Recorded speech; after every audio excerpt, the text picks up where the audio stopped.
Dana caught my sleeve in the staff corridor while I was answering a radio call about missing boys' coats. "Tom," she said, "I need to tell you something before that picture." The organizer photo had been moved up because the photographer needed to leave early. Dana had planned to talk to me that evening.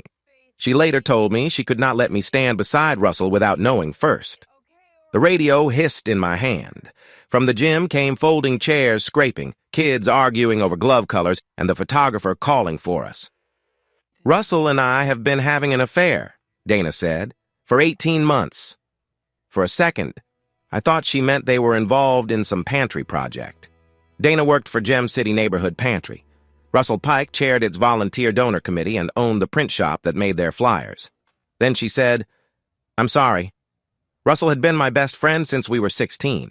He knew where I kept our spare house key. He knew our daughter's birthday. He knew which knee bothered me when the weather turned." "Organizers, please," the photographer called. "I've got 10 minutes. Dana swallowed. "Can we finish the picture and the event? People are waiting." That was the kind of problem I understood. A picture had a scheduled time. A line had a beginning and an end. A gym full of volunteers needed somebody to tell them where to stand. So I walked back in. Russell was near the coat racks, holding a roll of raffle tickets he no longer seemed to know what to do with. He looked at me once, then at the floor. Dana stood on my left. Russell stood on my right. The photographer told us to move closer. I did not. The shutter clicked twice. Janice Bell came over afterward with a box of mittens against her hip. "I'm glad you two worked things out," she said quietly. "After last fall?" I stared at her. "Last fall?" Her smile faltered. "After you moved into the guest room. Dana said you were keeping the separation private." My radio crackled.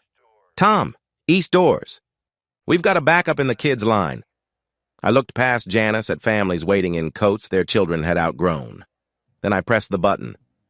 "I'm on my way." The east door line had curled around the indoor walking track. That was not supposed to happen.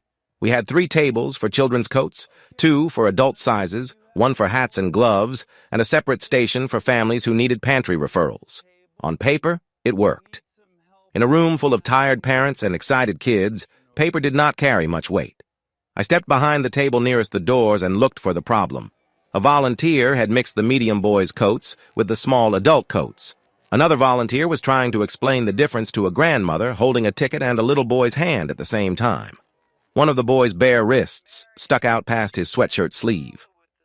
"Marion," I said into the radio, "send Carla with the size cards. Bring 2 rolling racks from storage." "Already moving," Marion said. That was Marion. She never wasted a sentence if the answer was obvious.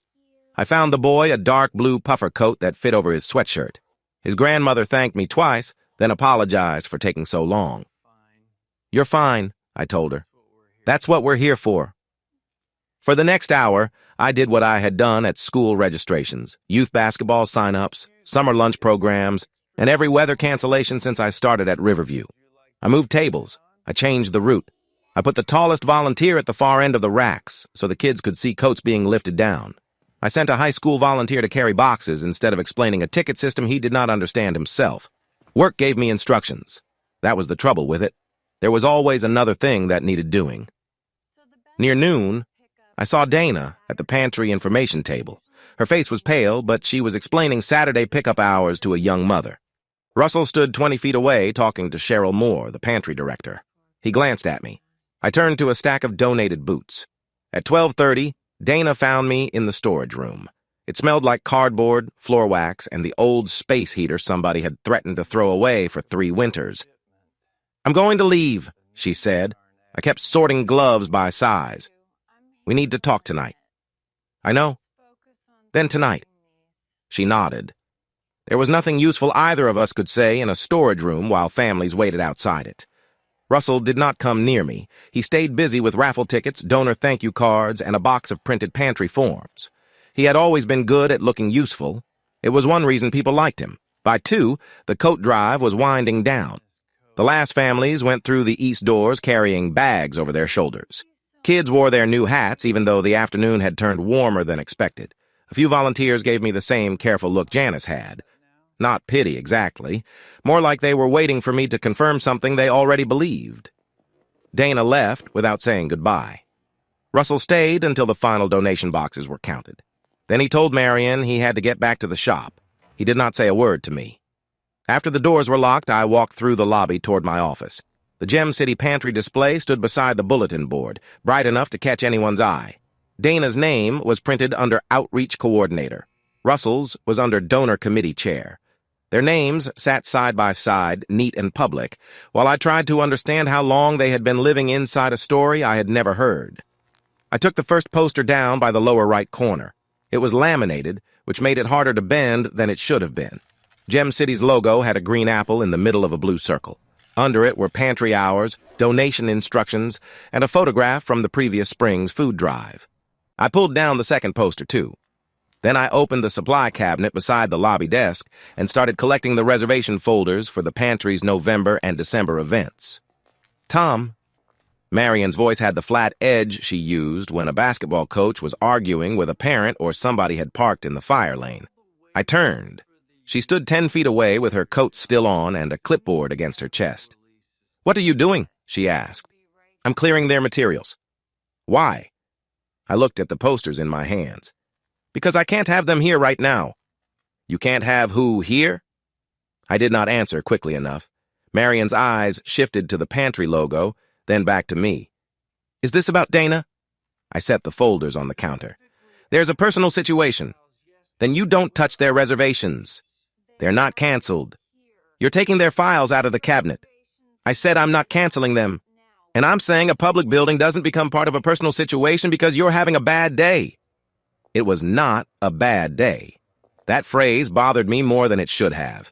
A bad day was a burst pipe in the men's locker room during swim lessons. A bad day was a bus breaking down with 40 kids headed to a field trip. Still, I knew what she meant.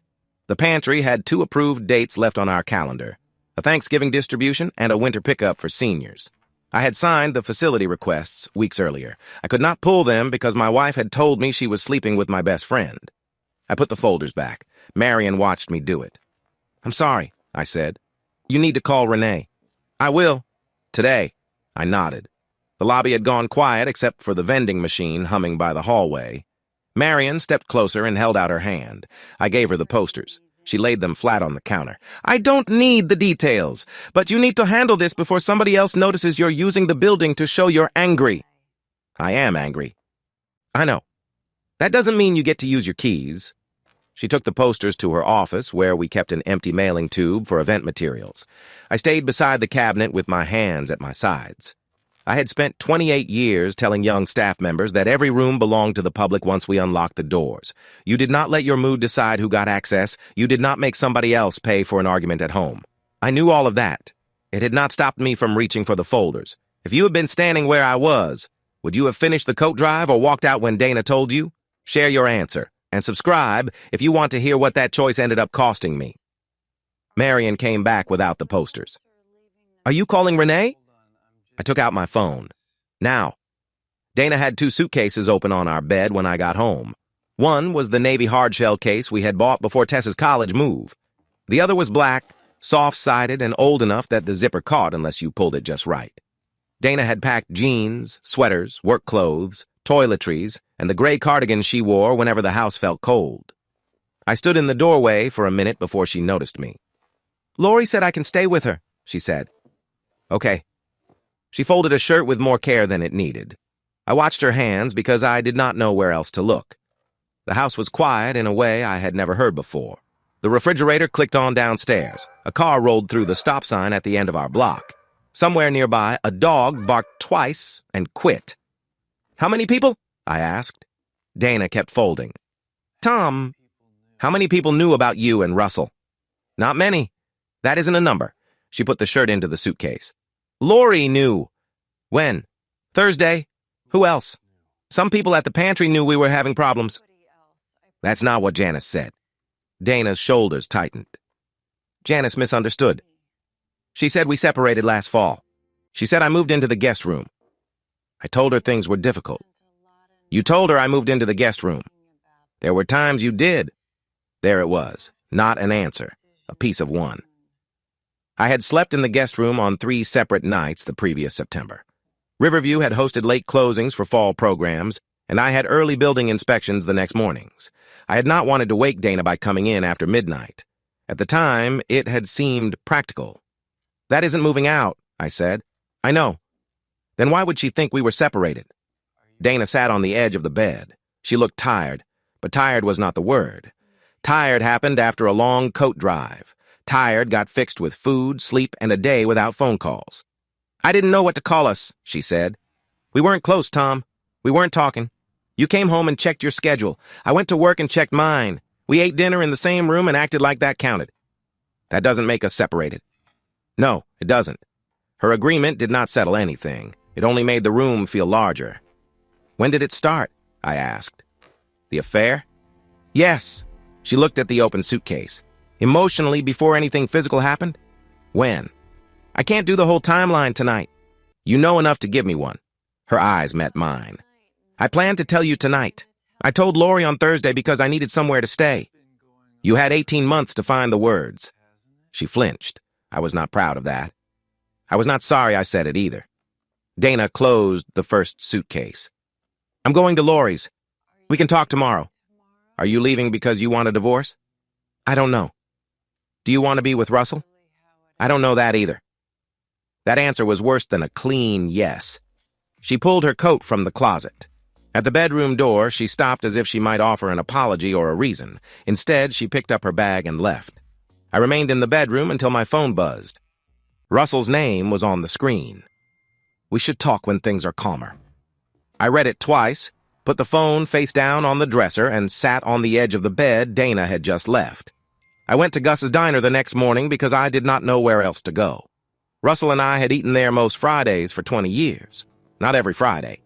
People who say every Friday usually mean until work got busy, somebody's kid had a game, or one of them went out of town. But often enough that Gus knew to bring 2 coffees before we ordered. That Sunday, he saw me come in alone and paused with the pot in his hand. "Russell running late?" he asked. "No." He nodded once. He had known us long enough not to ask more. I took our usual booth anyway. It had a cracked red seat and a view of traffic coming off Wayne Avenue. I ordered eggs, toast, and coffee. I did not touch any of it. Russell had sent 3 messages since Dana left. None said he was sorry. None said he had lied. They all said some version of, "We need to talk." I called him. He answered on the second ring. "Tom, did you think my marriage was over?" Silence. Across the street, a man in a Browns hoodie scraped frost from his windshield. The first cold edge of fall had come in overnight. "Dana told me you two were apart," Russell said. "Did you think I knew she was saying that?" "I thought you knew what she meant." "That isn't what I asked." He let out a breath. "You told me things weren't good." "I told you things weren't good. You said you and Dana were roommates managing a calendar." I had said that. It was the previous winter, after Dana and I both missed an evening art show at Maple Ridge, where Tessa's students had work displayed. I had a youth league problem. Dana had an emergency food delivery. Russell asked how things were at home, and I laughed the way men laugh when they mean the opposite of funny. 2 roommates managing a calendar. I had not known the sentence would keep traveling after I said it. "Did you repeat that to Dana?" I asked. "Tom, I was trying to understand what was happening." "That's not what I asked either." Gus came by with the coffee pot. I covered the top of my cup with my hand. "I talked to Dana," Russell said. "Of course I talked to Dana." "What did you tell her I said?" "Nothing she didn't already know." My stomach turned over, slow and heavy. Russell knew about the missed art show. He knew about arguments I stopped halfway because I did not want to make them worse. He knew Dana and I sometimes went 3 days discussing only schedules and whether we needed milk. He also knew about the 3 nights in September when I slept in the guest room after late closings, so I would not wake Dana before my early inspections. He knew because I had told him. "I'm sitting at Gus's," I said. "I figured."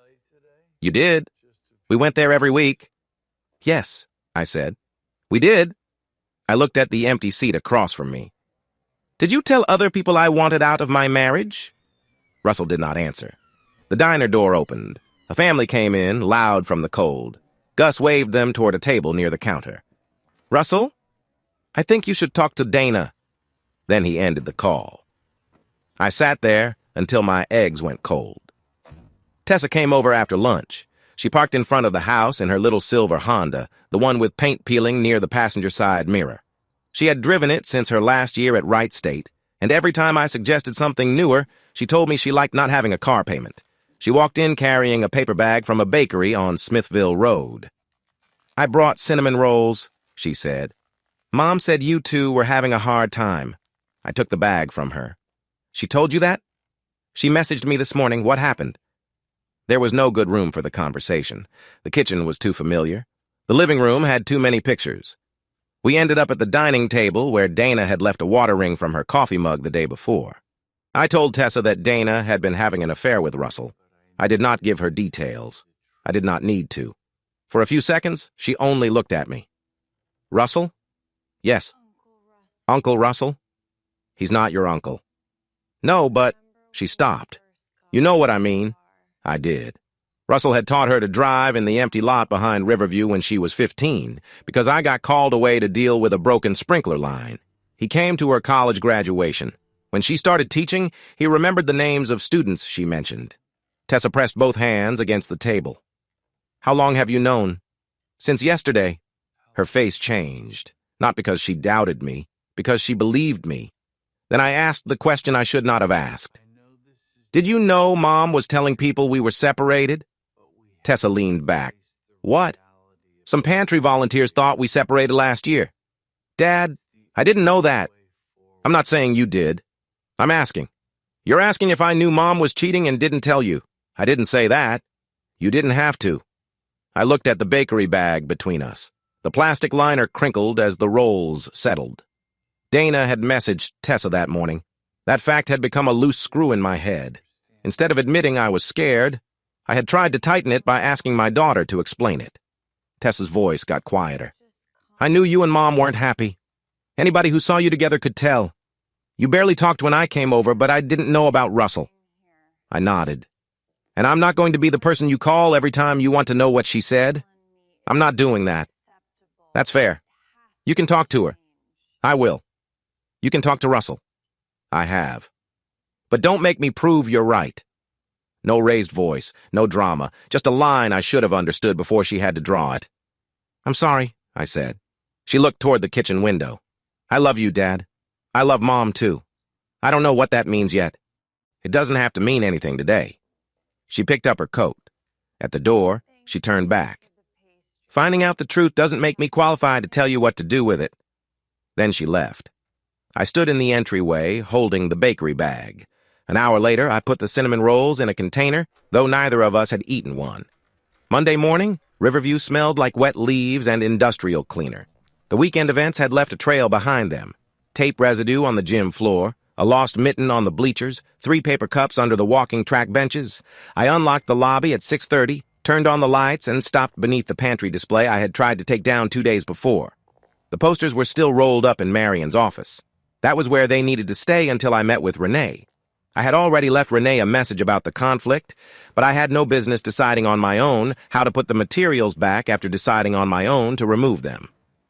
Janice came in just after 9, carrying a cardboard box marked Winter Gloves, Youth. She wore a purple raincoat and had her gray hair pinned up the way she did whenever she expected to lift things. "I found these at home," she said. "They must have gotten loaded with my supplies." "I can take them." She set the box beside the front desk, but did not let go of it right away. "Thomas, about Saturday. I hope I didn't upset you." "You didn't do anything wrong." Her eyes stayed on mine. "You looked like you'd seen a ghost." I had spent most of Sunday trying not to call people. I made a list anyway. Janice, Ben, Russell, 2 friends from Gus's, a woman from the pantry I knew mostly through community meetings. I had written the names on the back of a youth basketball schedule and folded it into my pocket. Now Janice stood in front of me and I had a chance to ask. "What exactly did Dana tell you?" Janice's mouth tightened. "You don't have to answer if you don't want to." "No," she said. "I think maybe I do." We moved to the seating area near the windows. The morning walkers had not started coming through yet. Outside, rain crawled down the glass in crooked lines. "It was last October," Janice said. "The pantry was getting ready for Thanksgiving distribution. Dana and I were labeling bags in the fellowship hall at St. Mark's." I nodded. She said you two had separated privately. She said you'd moved into the guest room and didn't want people making a fuss because you value your privacy. I could see the room she meant. Folding tables, brown paper bags, markers rolling toward the floor, Dana standing with her sleeves pushed up, speaking quietly enough to make someone lean closer. Did she say why? She said you'd grown apart, that she was trying to be respectful of you. Did she say she was seeing Russell? Janice's expression changed. No. She was. Janice looked down at her hands. I didn't know, she said. I know. No, I thought I was doing what she asked. Not gossiping, not prying. You were. Relief crossed her face for half a second, followed by embarrassment. I understood both. Janice did not need an elaborate lie. She only needed a reason that sounded considerate. Russell knew? I asked. She hesitated. Please, just tell me what you remember. Ben Collins asked once if you and Dana were all right. We were setting up a donor table. Russell said you were handling it quietly. He said you didn't want people treating you like a victim. The word sat between us. I had not known I was one in anybody's story. I had only known I was married. He said you were staying in the guest room because of your schedule and because it was easier, Janice continued. That part was true enough to be useful. Did he say I wanted a divorce? Not to me. He said you were taking your time. Marion came down the hallway carrying registration forms. She saw us and slowed, but did not interrupt. Janice stood. I'm sorry, Thomas. You don't owe me that. I wish I'd asked you. So do I. She pulled up the hood of her raincoat, then looked back at me. Ben heard more than I did. Russell talked to him directly. After she left, I stood beside the box of gloves for a long time. Not because there was more to learn from it, because it was easier than calling Ben. Ben Collins worked at an auto parts store on Wilmington Pike, in a building that always smelled faintly of rubber, coffee, and whatever air freshener they had hanging behind the counter. He met me in the break room because he had 10 minutes before a delivery came in. The room had one square table, a refrigerator covered with magnets, and a television mounted high in the corner with a court show playing without sound. Ben closed the door behind us. You all right? He asked. No. He nodded as if he had expected that answer. I had known Ben since high school. Russell, Ben, and I had played baseball together until none of us could pretend our knees still liked sliding into second base. Ben avoided hard conversations until they became impossible, then seemed surprised they had arrived. I talked to Janice, I said. His eyes went to the television. Okay. She said Russell told you Dana and I were separated. Ben rubbed a hand over his jaw. He said you two were basically done. Basically? He said you weren't living like a couple anymore. We were living in the same house. I know. Did you know I didn't know about any separation? Ben looked at me then. His face had gone pale around the mouth. I thought you knew. Why? Because Russell made it sound like you were the one who said it. What exactly did he tell you? Ben took a breath through his nose. That you considered the marriage over in everything but paperwork. That you were waiting for a quiet time to make it official. I sat in the plastic chair beside the table. It creaked under me. When I was upset, I noticed useless things. The crooked microwave door, a pen cap beneath the table, the delivery truck backing up outside with a steady warning beep. Did he say that more than once? Not exactly. It came up different ways. Like what? Ben sat across from me but did not settle into the chair. He leaned forward with his elbows on his knees, ready to leave if the store phone rang. He said you and Dana had been sleeping separately. He said you both missed Tessa's school art show because neither of you could make room for the other. He said you called yourselves roommates. I said that to Russell. I know. I said it to him, not to you. I know that too. His voice had some heat in it. Not anger at me exactly. More like he was tired of carrying a thing he had picked up without looking at it closely. The guest room was 3 nights, I said. 3 separate nights in September. I got home late and had to be back at Riverview early. That's not how Russell made it sound. Why didn't you ask me? Ben stared at the floor. Because I didn't think it was my business. And because Russell sounded like he was trying to keep things calm. He said Dana was having a hard time and you didn't want people involved. There it was again. My privacy. My calm. My supposed wish to be left out of conversations about my own marriage. Did you ever see me move anything out of the house? No. Did I ever tell you Dana and I were separating? No. Then why did you believe him? Ben blinked hard. Because he was your best friend, he said. I thought if anybody knew what you meant, it was Russell. The delivery truck door rolled open outside. Somebody shouted for Ben. He stood. "I'm sorry. I should have called you." I wanted to tell him that sorry did not give me back the months people had spent talking around me. I wanted him to say Russell had lied in one clean, simple way that would let me put the whole thing in a box. Instead, I said, "You should ask him why he sounded so certain." Ben nodded, opened the door, and went back to work. I remained there until the court show ended and another one began. Pike Print and Copy sat in a row of brick storefronts between a nail salon and a small insurance office. Russell had owned it for 11 years. Before that, he worked for a larger print company until they downsized, and he got tired of someone else changing the rules every quarter.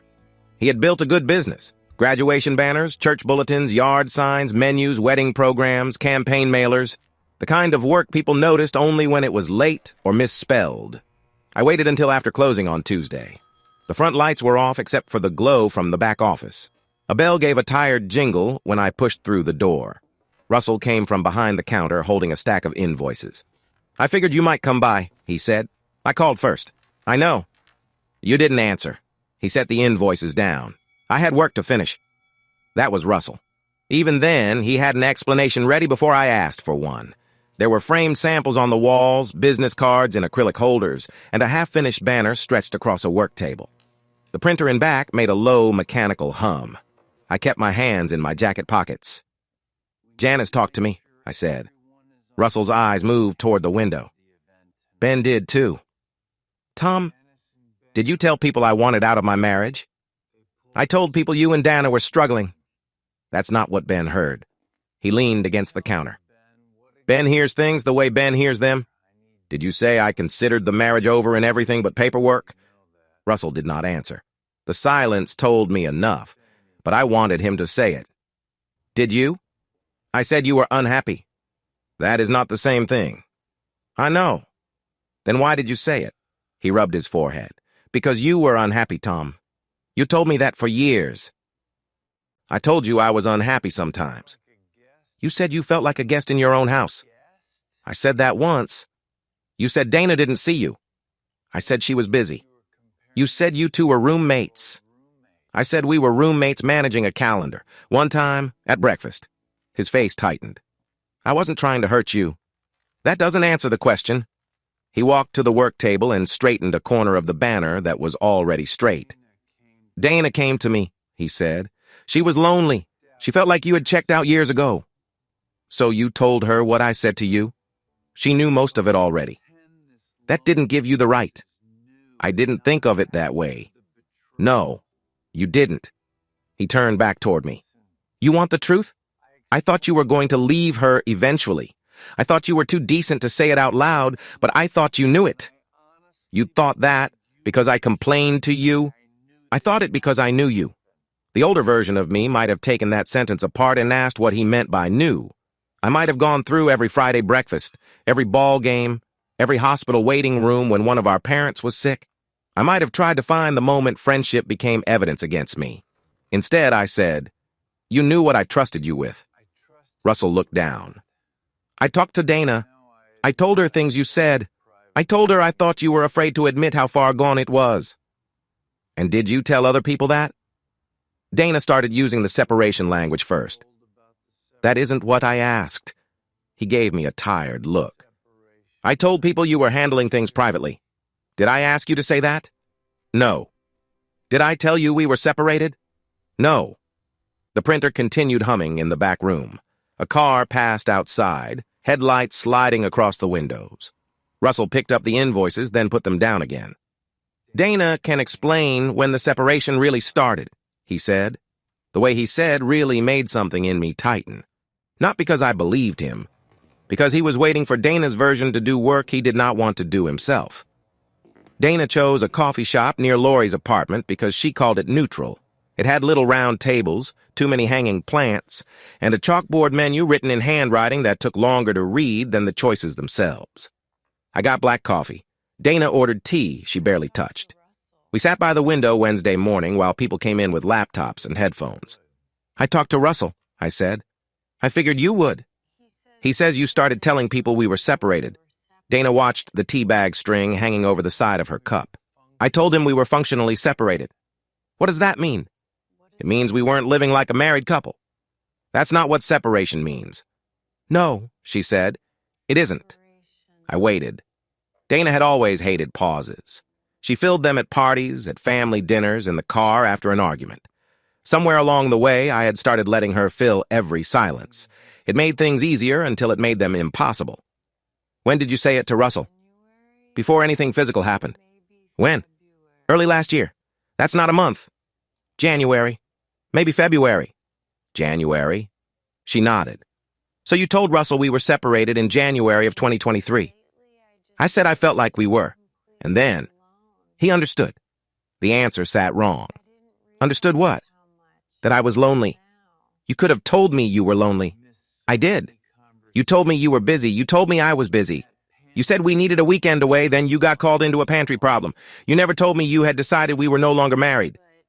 Dana closed her eyes for a second. I didn't decide that. Not exactly. But you used the word with Russell and with Janice later. When? I don't want to guess and give you another answer I have to correct. It was careful, but at least it was honest about being careful. When did it become physical? Her mouth moved before any sound came out. April of last year. 18 months. The number I heard in the corridor now had a place to sit. April. Spring program registration. Tessa's birthday dinner in July. Thanksgiving. Christmas. My 52nd birthday. Every ordinary thing had continued while that date stayed hidden inside her. You had already told Russell we were separated. I said we had grown apart. You used the idea before you crossed the next line. Yes. What did you tell Janice later? Dana's eyes filled. She wiped beneath one with her thumb. I said you were staying in the guest room sometimes. I said we were keeping things private. And you let her believe it was mutual. Yes. Why? Her voice dropped. Because it made me feel less awful. There was no clever defense in the answer, just something small and ugly enough to be true. Russell had told her people already saw the marriage as finished. He said no one would be surprised. She wanted to believe him, because then she would not be the person who crossed a line. She would be someone finally admitting the line had already been crossed. He encouraged it, I said. Yes. But you said it. Yes. For months, Dana had carried a version of our marriage into rooms I never entered. She had used my quietness as proof that I agreed. Russell had added my words, turning complaints into declarations. I didn't set out to ruin your reputation, she said. I picked up my coffee, though it had gone cold. You still spoke for me, I said. Outside, a city bus stopped, opened its doors for no one, and pulled away. My phone buzzed on the table. An email from Renee asked me to come to the district office that afternoon. Renee Wallace's office was on the second floor of the district recreation building, above an indoor pool that smelled like chlorine no matter how many doors separated you from it. Marion sat beside me at the conference table. Renee sat across from us with a legal pad, a city logo mug, and the expression of somebody prepared for an unpleasant but manageable meeting. I had called Renee from Riverview on Saturday afternoon. She was out of the office, so I left a short message saying I had mishandled materials connected to a facility partner because of a personal conflict. On Monday, she called me back and scheduled this meeting for Wednesday. Now I gave her the full account. Dana was having an affair with Russell Pike. Russell chaired the pantry's volunteer donor committee. Gem City used Riverview for programs. After learning about the affair, I removed pantry posters and started taking reservation folders from the cabinet. Marion stopped me. I returned the folders immediately. The posters remained rolled up in Marion's office. Renee wrote while I talked. When I finished, the pool filter kicked on below us. It sounded like a truck idling under the floor. Thank you for reporting it yourself, Renee said. I waited for the rest. That does not make the removal acceptable. I know. You supervise a public facility. You cannot make access decisions or appear to make them because of a private marital conflict. I know. Marion shifted in her chair but did not jump in to defend me. She should not have. Renee looked at her notes. The pantry has approved reservations on November 23rd and December 14th. You will not handle those reservations, related communication, or facility decisions involving Gem City until further notice. Understood. Marion will serve as liaison. Marion nodded. A scratch ran down the center of the conference table. I had probably seen it before. That morning it looked as though somebody had dragged a key through the veneer. Are you suspending me? I asked. No. The answer came fast enough that I looked up. You reported the problem. The folders went back immediately. There is no allegation that you canceled an event or blocked services, but there will be documented corrective coaching. I understand. Renee leaned back. Thomas, being hurt does not make you unaccountable. I need you to hear that clearly. I don't think you plan to misuse your role. I think you acted impulsively. That was fair. I hated how fair it was. I did? Good. Then we can address what you did without turning this into an investigation of your marriage. The meeting lasted another 20 minutes. We reviewed who would receive pantry emails, where reservation files would be stored, and how staff questions would be handled. Most answers were simple. Marion would manage the work, and I would not discuss personal details with employees. By the time we stood, my neck hurt from holding myself still. Marion and I walked down the hallway together. You okay? She asked. No. That's probably the right answer. I almost laughed. It came out more like air through my nose. At the stairwell, Renee opened her office door again. Thomas. I turned. I'll have the coaching document ready tomorrow. If you cooperate with the recusal and there are no further problems, your position is secure. I nodded. My phone buzzed when Marion and I reached the parking lot. It was a message from Tessa. Can we talk tonight? Please don't bring names, evidence, or questions about Mom. I read it twice before getting into my car. The coaching document was 3 pages long. Most of it was standard city language, employee conduct, impartial use of municipal resources, conflict disclosure, and compliance expectations. The wording sounded colder on paper than it had in Renee's office. Marion and I met with her again Thursday morning. Renee slid the pages toward me. This is not a suspension. It documents the attempted removal of facility partner materials, their immediate return to city control, and the recusal plan. I read every line.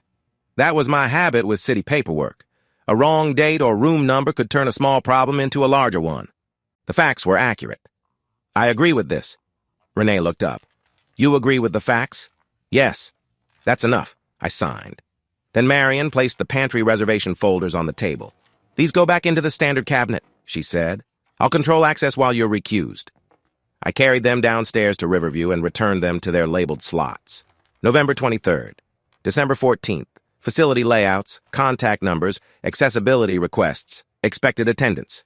The posters stayed rolled in Marion's office. We still needed to confirm the display wording and contacts now that Marion, not I, would serve as liaison. The wall remained bare. Dana's and Russell's names were not in front of me, but the empty space marked where I had let anger choose an action. Marion came into the lobby. Folders back? Yes. Good. We stood there while 2 older men waited for the walking track to open, discussing the Bengals as though the coaching staff might call them for advice. You know I'm not saying you have to feel good about any of this, Marion said. I don't. I know. My phone buzzed. Tessa had sent the address for a walk by the river that evening. No names, evidence, or questions about Mom. I looked at the empty display. The coaching document told me what I had to stop doing at work. It did not tell me what I wanted from Dana, from Russell, or from the friends who had believed them. I could name what I wanted stopped. I wanted people to stop saying I had agreed to a separation. I wanted Dana and Russell to stop using my silence as permission. After that, I had no plan. No answer for Tessa. No decision about my marriage. No picture of what my life was supposed to look like once I had all the facts. I put my phone away and waited for the walking track doors to open. Tessa chose the river walk near the old Dayton View Bridge. It was late enough that most runners had gone home, but not so late that the path was empty. A man pushed a stroller past us. 2 women in bright jackets came the other way, talking about a school levy. Below the railing, the river ran brown from the week's rain, carrying leaves in slow circles near the bank. Tessa kept her hands in her coat pockets. I don't want to fight with you, she said. I don't want to fight with you either. That's not the same as not fighting. I looked down at the path. She had always been direct when she was upset. Even as a kid, she rarely threw tantrums. She got quiet, waited until you thought the problem had passed, then told you exactly what you had done. I'm sorry about Sunday. You asked if I knew. I know. Then you said you weren't saying I knew, which made it worse. I know. She stopped walking. The wind pushed loose hair across her face, and she tucked it behind one ear. Dad, Mom sent me that vague message Sunday morning. I came over because I was worried. Neither of you asked what I needed to know. You both wanted to find out what I knew. I opened my mouth. She raised one hand. I'm not saying you and Mom did the same thing. You didn't. She had the affair. Russell is... She looked toward the river. I don't even know what to call him right now. You don't have to call him anything. But you both made me feel like I was standing in the middle of something. I could have told her I had been blindsided. I could have told her I had spent days finding out that people thought I had left my own marriage. Both things were true. Neither made her wrong. I put you in the middle. Tessa nodded, but her face did not soften. Do you know what it was like growing up with you two? The question caught me off guard. What do you mean? You were dependable. You always showed up. You came to my school events even if you had to leave early for work. You fixed things. You made sure I had a ride. You were there. She took a breath. But when something was wrong, you acted like we could wait it out. Like if nobody yelled, nobody had really been hurt. I felt myself brace. That isn't fair. The words were out before I could stop them. Tessa closed her eyes briefly. Maybe it isn't completely fair, but it's how it felt. A train horn sounded beyond the river, long, low, then gone. I know Mom made a choice, she continued. I'm not blaming you for that. I need you to hear me. Mom chose the affair. Russell chose to lie to you. That's on them. I nodded. But you don't get to make me tell you whether Mom has been calling you cold or distant or anything else. You don't get to use me to find out how other people see you. I looked across the water toward the downtown lights. The city looked organized from a distance. Streets, buildings, traffic moving in lines. Up close, it was always somebody missing a bus, somebody unlocking the wrong room, somebody trying to explain a mess they had made. Did she call me cold? Tessa stared at me. There it was. The exact thing she had just told me not to do. Dad, I'm sorry. I rubbed my hands over my face. I don't know how to ask for help without turning it into a question about somebody else. That might be the most honest thing you've said. It stung. It also landed. We began walking again. After a while, she said, I'm going to see Mom. I might talk to Russell someday. I don't know. You can. You don't get to punish me for that. I won't. You might feel like it. I might. That was the best answer I could give her then. At the parking lot, she turned toward her car. I need some space. Not forever. Just until you can talk to me like I'm your daughter instead of a witness. I can do that. She gave me a tired look that said we would see. Then she drove away, leaving me beside the river with everything I wanted to say arranged neatly in my head. Too late to help either of us. Gus's opened at 5:30. By 6, the regulars had claimed most of the booths. Retired men in seed company caps, nurses coming off overnight shifts. 2 guys from the water department who argued every week about whether the city should replace a truck that had clearly been dead for years. Our Friday table was in the back. Ben was already there with Carl Mendez and Pete Larkin. Russell's usual seat was empty. Nobody had put a jacket over it or joked about saving it for him. Gus poured coffee into my cup. Morning, Tom. Morning. He left before I decided whether I wanted food. Carl cleared his throat. I heard things are rough. That's one way to put it. Pete looked at the tabletop. Ben stirred his coffee even though he took it black. I had told myself I was there because I needed to know what people had heard. That was partly true. The other part was worse. I wanted them to say they had been fooled. I wanted to hear that Russell had sounded ridiculous and nobody believed him.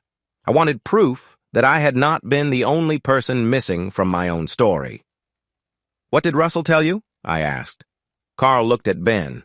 Ben looked at me. Tom, Pete said, I don't think this is the place. It's the place we always come. Not for this. Then where? Nobody answered. Gus set a plate of hash browns in front of Carl. The smell of onions and grease turned my stomach. Ben put down his spoon. He said you and Dana were struggling. I know that part. He said you'd been sleeping separately. I slept in the guest room 3 nights last September because I had late closings and early openings? Pete frowned. That's not what we heard. What did you hear? That you'd been there a while. That you and Dana were deciding what came next. Heat rose into my face. Did any of you ask me? Carl shifted in the booth. No. Why not? Because you're private. he said. You always have been. I laughed once. It was not a pleasant sound. Apparently. Don't do that, Carl said. Do what? Make it sound like we were all sitting around hoping your marriage fell apart. I didn't say that. You're looking at us like you did. The diner had grown louder around us. Plates clinked. A child cried near the counter. Somebody fed quarters into the tabletop jukebox by the bathrooms. Pete rubbed his thumb along the edge of his mug. Russell said you felt like the marriage had run its course. He said you didn't want anyone taking sides. I never said that. Maybe he misunderstood, Pete said. Maybe he didn't. Ben's face tightened. What do you want us to do, Tom? I want you to tell me the truth. We are. No. I want you to tell me whether you believed him. Carl stared at me. I believed something was wrong. I didn't know what. Pete nodded. Same. Ben said, I believed you two were probably headed toward divorce. The answer hurt, because he said it plainly. And you didn't call. No. Why? Ben's jaw worked. Because I didn't know what to say, and because I thought you'd tell me if you wanted me to know. That was fair. Fairness had become a nuisance. It kept appearing where I wanted somebody to be completely wrong. I pushed my coffee aside. Carl reached for his fork. Some of us heard the separation stuff. Some of us didn't. I only heard that you and Dana were having trouble. So it wasn't everybody. No, Pete said. It wasn't. I stood. You haven't eaten, Ben said. I'm not hungry. Outside, the morning was gray and cold. I drove straight to Riverview without turning on the radio. The pantry display was still bare. Standing before that empty section of wall, I saw what I had been doing. I had been trying to put the whole city on one side of a table and make it answer for what Dana and Russell had done. I reached Riverview at 6:15, before the morning walkers, before the front desk phone began ringing, before the gym lights warmed enough to stop flickering. Marion's office light was on. She came out carrying the poster tube while I stood beside the empty bulletin board. You beat me to it, I said. I figured you might come in early. She handed me the tube. The posters rolled across the lobby counter and tried to curl back into themselves. I flattened them with both palms. I'm sorry, I said. Marion leaned against the desk. For which part? Taking them down. Putting you in the middle. Acting like the building belonged to my marriage. She nodded once. I don't need you to tell me it's okay. Good, because it wasn't. That was Marion. She did not soften a sentence merely because I was having trouble hearing it. I put up the first poster. This time, I measured the top edge against the bulletin board frame. The second one went beside it, level enough that nobody would notice a difference unless they were looking for one.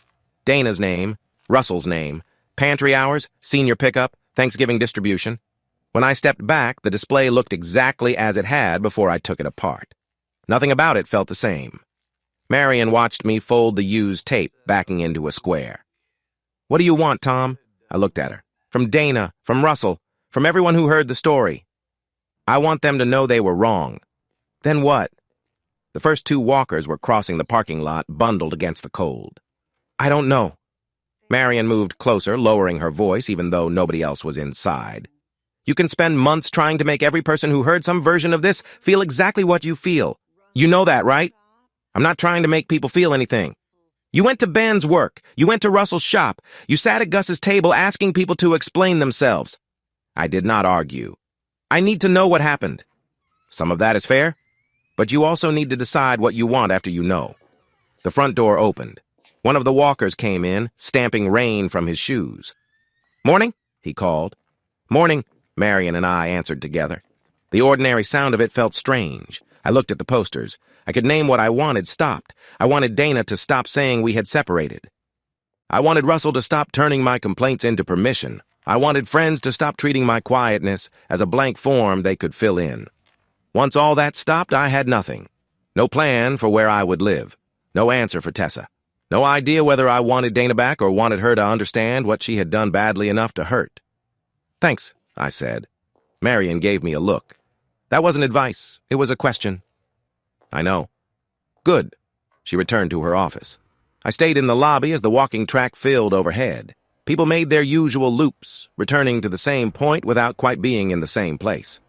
Cheryl Moore asked to meet at Riverview on Monday afternoon. She arrived in a dark green raincoat carrying a canvas tote with the Gem City Pantry logo on it.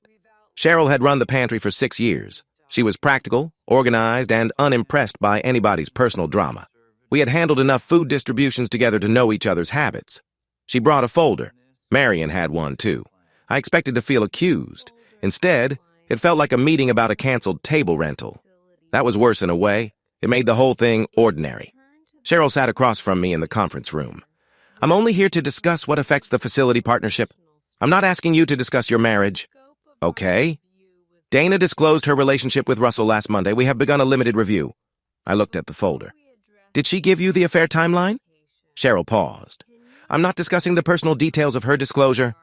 Right, sorry. I understand why you asked. She opened the folder. Russell is a volunteer donor committee chair. Dana is a staff outreach coordinator. Their responsibilities overlap at donor events and community programs. The issue is an undisclosed personal relationship, not financial misconduct. Was there any financial misconduct? No! The answer came firm and clean. Marion took over. I'll be Riverview's pantry contact until further notice. All scheduling, room changes, and event questions come through me. That's already in place. Yes, we're confirming it with both organizations. Cheryl nodded. The approved programs will continue. Thanksgiving distribution will continue. Senior pickup will continue. Families should not lose access because adults made personal choices. Nobody said my name after that, but I heard it anyway. Adults. Choices. When the meeting ended, Cheryl gathered her folder. Thomas, I'm sorry you're dealing with this. I mean that personally. Professionally, I need you to let the review be the review. I will. She held my gaze for a moment, deciding whether I meant it. Then she left. I waited until Marion returned to her desk before calling Dana. She answered on the fourth ring. What did Cheryl tell you? Only what affects Riverview. So you talked to her. She came here. You could have stopped the review. I looked through the conference room window. Preschoolers chased foam balls while their teacher tried to keep them inside a taped square. I didn't start it. You took down the posters and put them back. I reported what I did. You made it obvious something was wrong. You and Russell made something wrong. The line went quiet. I regretted the sharpness as soon as I heard it. Not because the words were false, because I was tired of every sentence carrying both truth and damage. Dana spoke more softly. I know. Cheryl said there's no accusation about money. There shouldn't be. Nothing happened with donations or accounts. I know. I told her because I had to. You should have disclosed it before. I know that too. For a moment, neither of us spoke. The front desk phone rang twice before someone answered. I'm not going to interfere, I said. Not with the review, your job, or the pantry. You sound like you're doing me a favor. I'm telling you what I'm going to do. Dana exhaled. I don't know what you want from me. I looked at the blank whiteboard on the wall. I don't either. After we hung up, I opened my phone and searched for counselors covered by our insurance. Dr. Aisha Grant's office was above a tax preparation business on Far Hills Avenue. The waiting room had a water dispenser, 2 armed chairs, and a basket of magazines that looked untouched since before the pandemic. I arrived 12 minutes early because that was what I did when I did not know what else to do. Dr. Grant opened the door at exactly 5. She looked to be in her early 40s and wore dark slacks with a blue sweater. Her office had a desk, 2 chairs, and a corner lamp that gave off warmer light than the ceiling fixtures. Thomas? Tom is fine. Tom it is. I chose the chair closest to the door. She noticed. At least I thought she did. She did not mention it. For the first 10 minutes, I spoke as if I were giving an incident report. Coat drive, corridor, Dana's confession, Russell, Janice, posters, coaching. I put the dates, locations, and people in order. I could have clipped the whole thing to a clipboard. When I stopped, Dr. Grant waited. What feels most urgent? She asked. The false separation. More than the affair? They're connected. How? I looked at the carpet.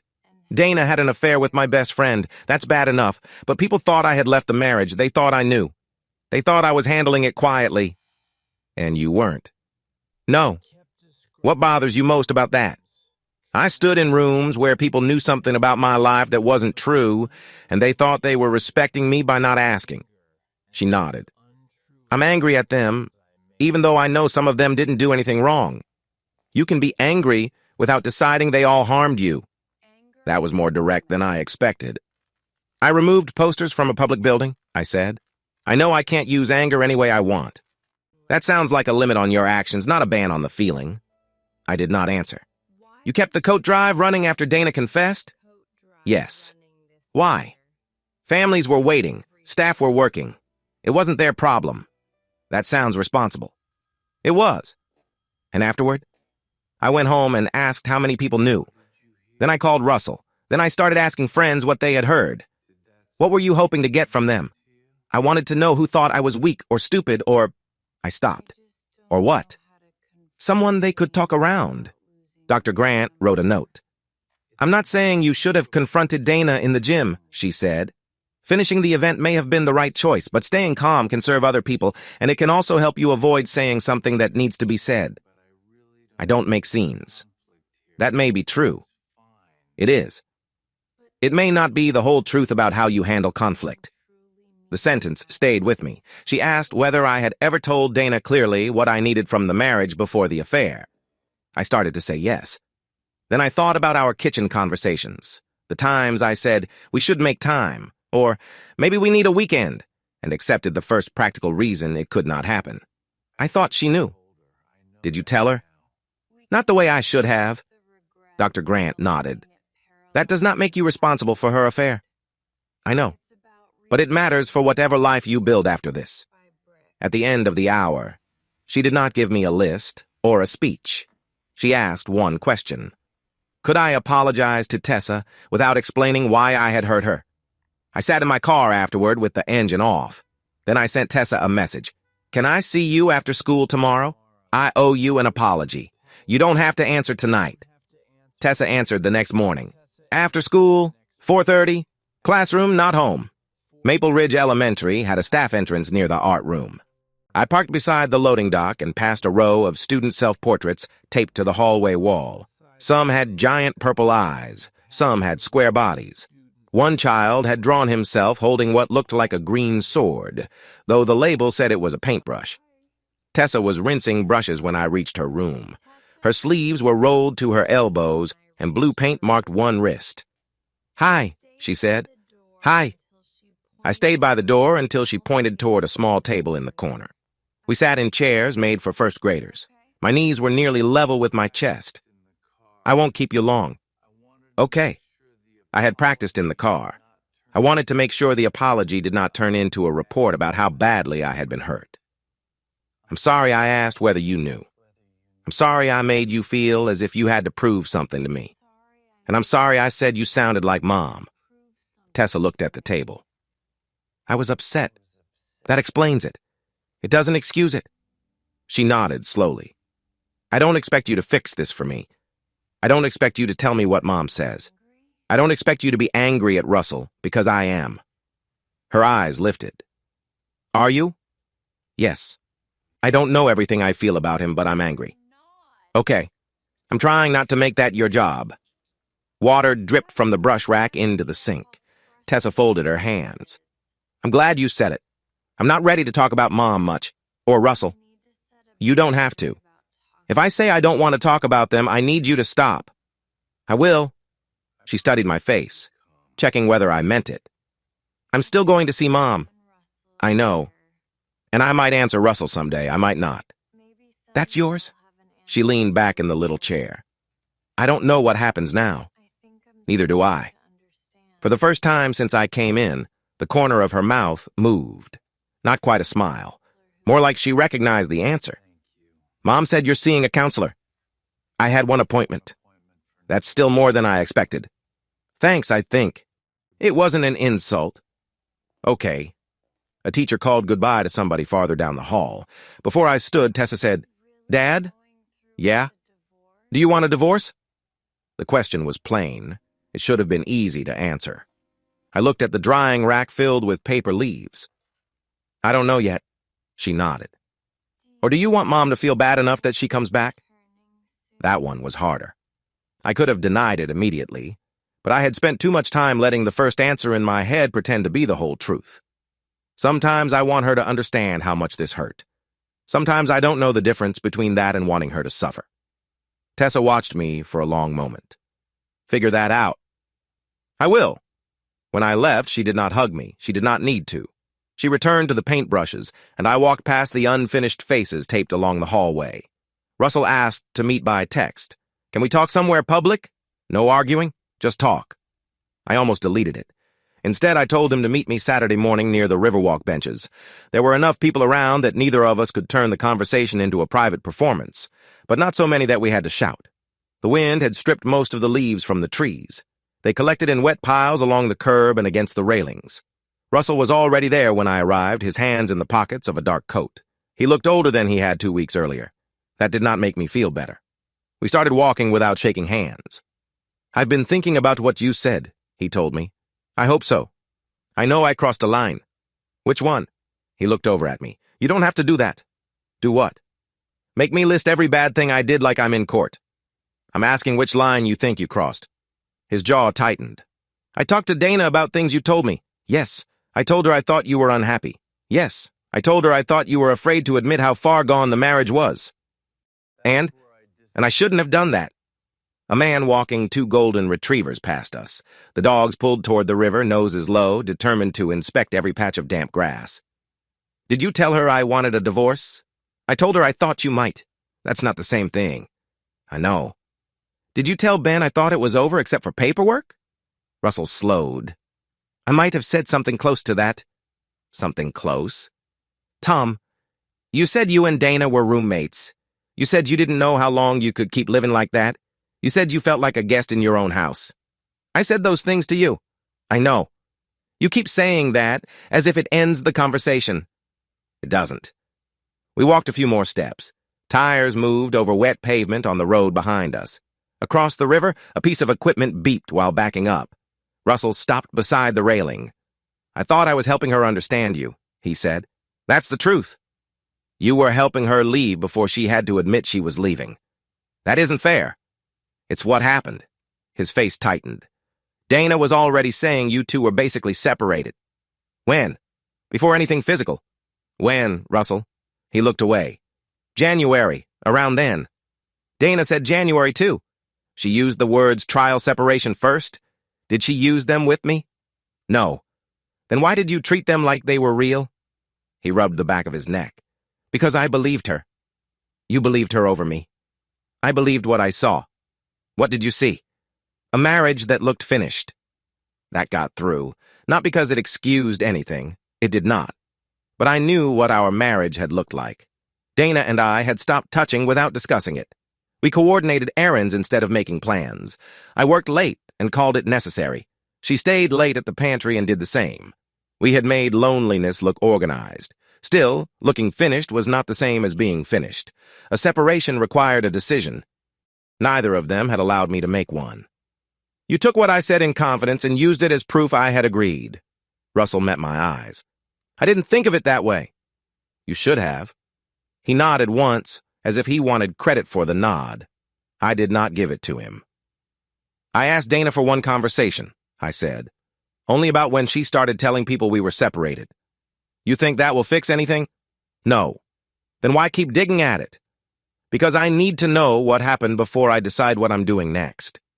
Russell gave a short, humorless laugh. You always need a process. That's probably true. What if the process tells you something you don't want to hear? I looked down at the river. Then I'll hear it. We turned back toward the parking lot. Russell did not try to stop me when I left. Dana and I met at the downtown library cafe on Sunday afternoon. It was quieter than the coffee shop near Laurie's. Students worked at long tables while older people read newspapers by the windows. From our seats, I could see the main floor, where people moved between the shelves with that careful library quiet that was never complete silence. Dana arrived before me. She had already removed the tea bag from her cup and lined its wrapper beside the saucer. I wrote it down, she said. She pushed a folded page across the table. I did not touch it immediately. You don't have to read it, I just didn't want to keep changing things every time you asked. I unfolded the page. 4 dates were printed in Dana's neat block handwriting. November 2022, January 2023, April 2023, October 2023. What happened in November? Russell and I started talking more. About what? Work at first, pantry projects, donor events, then the marriage. Our marriage? Yes. I nodded once, though I did not want to. January?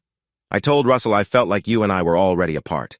Not legally, not in the house. Emotionally. You described it as a separation. Yes. Was that his suggestion? Dana took a breath. He said people already saw how distant we were. He said it might be easier if I stopped pretending everything was fine. That's not the same as telling you what words to use. No. So they were your words. Yes. The answer came quietly. It still mattered. April is when the affair became physical, she said. I looked at the date. That July, we had taken Tessa out for her birthday and sat around a restaurant table while she talked about her classroom plans for the fall. Dana smiled at me across the table. I thought we were tired. I thought we were in one of those stretches when people worked too much and forgot how to be married for a while. I did not know I was the only one still waiting for the marriage to come back. And October? Dana looked toward the bookshelves. I told Janice and a few other volunteers we were privately separated. I said you had been sleeping in the guest room. I said you wanted privacy. How many volunteers? I remember Janice and 2 others at the bag labeling table. There may have been someone else close enough to hear. I don't know. Why did you say it? Her fingers closed around the edge of a napkin. Because I was ashamed. That explains the feeling, not the story. I know. Why did you need them to think we were separated? Dana's eyes filled, but she did not look away. Because if people thought we were already over, then what I was doing with Russell didn't look like I had broken something that was still whole. The cafe's espresso machine hissed. A child laughed near the elevators and was quickly shushed. Dana kept going.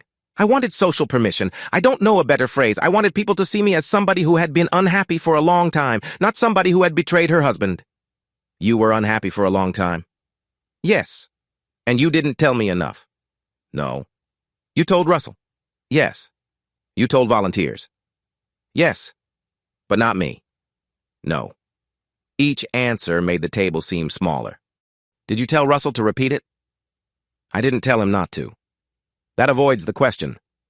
She pressed the napkin flat. I didn't ask him to repeat every word, but I let him talk as if he knew what we had agreed to. He said people understood.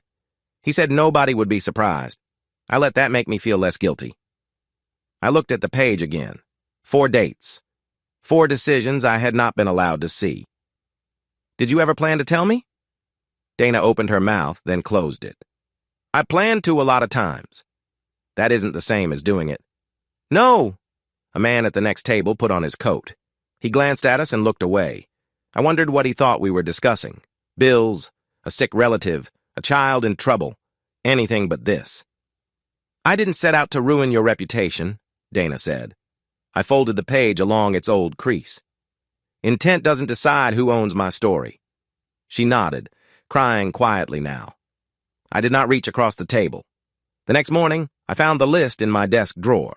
Janice, Ben, Sheila, Carl, Pete, 3 pantry volunteers, 2 people from the neighborhood association, 1 name I no longer recognized. I had put question marks beside some of them. I stood in my Riverview office with the list in one hand and a box of old registration forms in the other. The center had been open for an hour. Children came through the hallway for a homeschool gym program, their parents carrying tote bags and travel mugs. Marion knocked once and stepped inside. You look busy. I'm throwing something away. That's usually good. I held up the paper. She did not ask what it was. I'm going to call Janice. Okay. I'm going to apologize. Marion's expression changed slightly.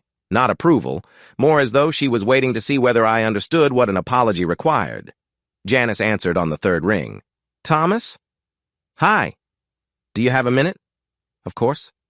I want to apologize for the way I questioned you last week. She paused. You weren't rude.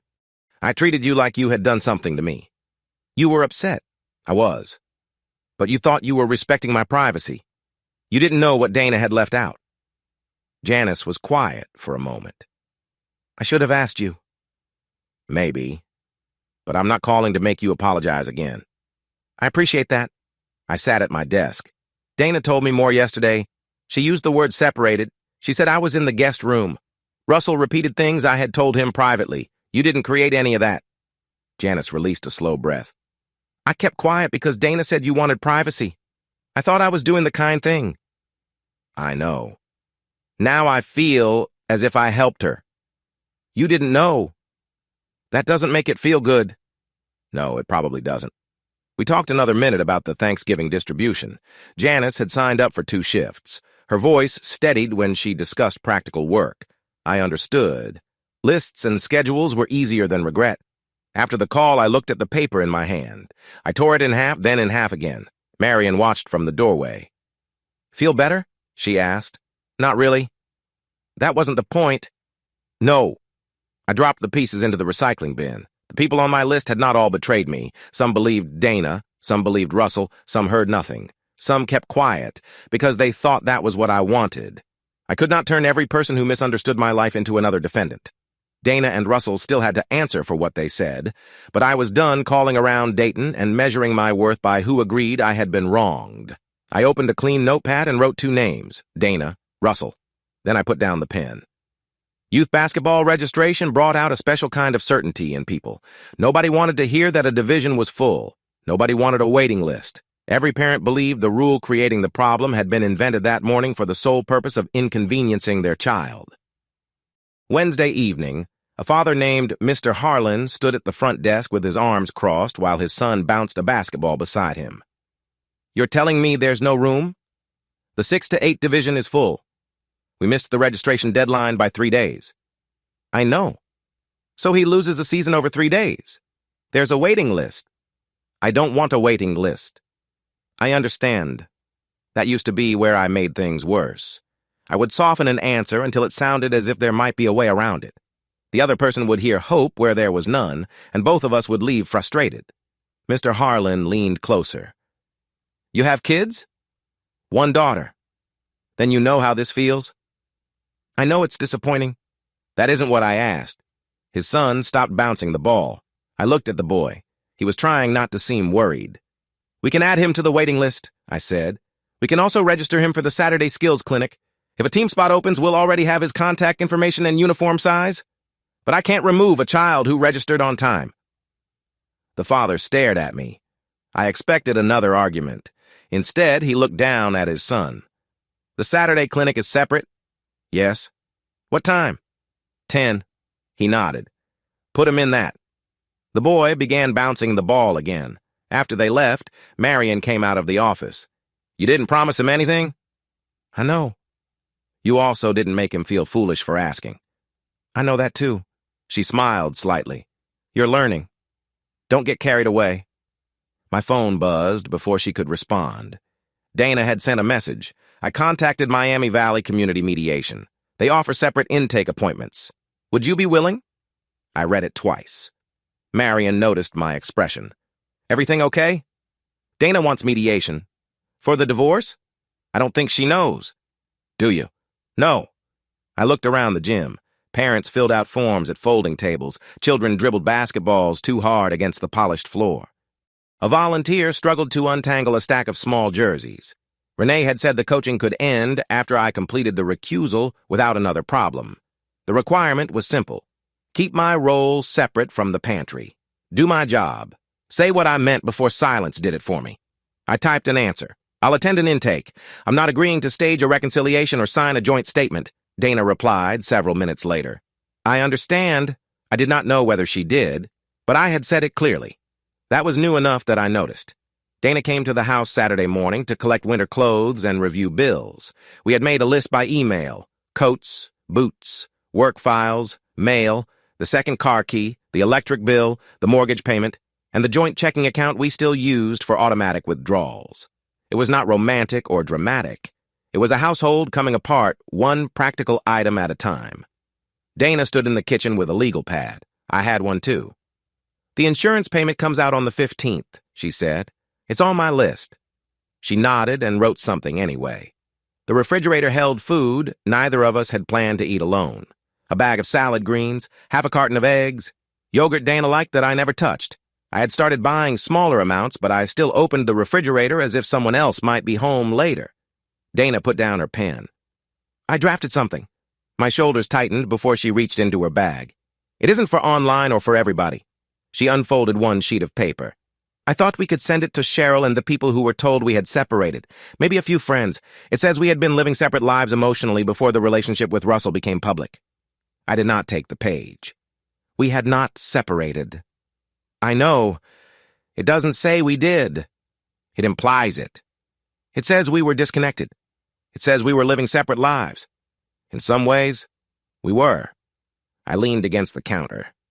Dana had always been good with language. At the pantry, she could explain a policy change without making anyone feel blamed. She could tell a donor no without making the person feel dismissed. I once admired that skill. Now every careful phrase felt like a way to move something out of sight. Why do you need my name on it? She looked down. Because if it only comes from me, people will think I'm making excuses. Maybe they will. Tom, you want me to help make it sound mutual? I want people to understand that it wasn't simple. It wasn't simple. That doesn't make it mutual. Dana sat at the kitchen table. I'm trying to keep this from hurting Tessa more.